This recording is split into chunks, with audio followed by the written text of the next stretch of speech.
September 16, 1992. The British government is in full panic mode. The pound is crashing. The Prime Minister is on the phone with central bankers. Interest rates spike from 10% to 15% in a single day.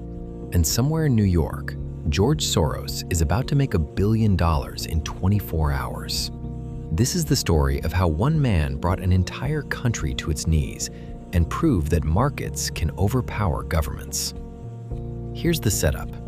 Britain had joined something called the European Exchange Rate Mechanism, the ERM. Basically, it pegged the pound to other European currencies to keep things stable.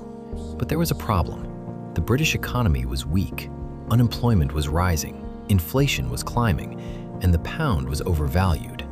Soros saw it. The peg was artificial, unsustainable. The UK was trying to hold the pound at a level the market fundamentally disagreed with. So he made a bet, a massive one. Soros and his quantum fund started shorting the pound, billions of dollars worth. They borrowed pounds, sold them, and waited for the currency to collapse so they could buy it back cheaper. But this wasn't just Soros.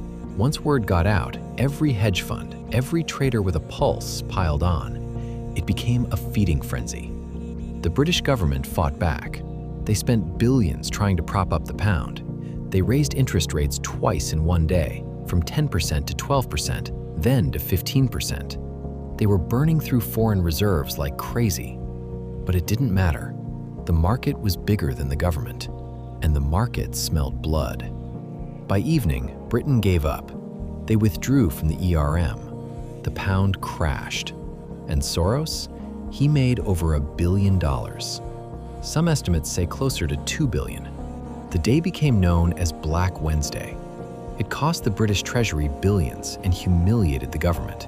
The Chancellor of the Exchequer resigned in disgrace. But here's the twist. In hindsight, leaving the ERM was probably the best thing that happened to Britain.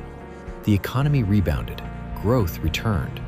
Sometimes losing the battle wins you the war. So what's the lesson? Governments can print money, they can set policies, they can try to control markets. But when a currency or policy is fundamentally misaligned with economic reality, no amount of intervention can hold it forever. The market will find the crack, and it will exploit it ruthlessly. That's the lesson of Black Wednesday. Thanks for watching.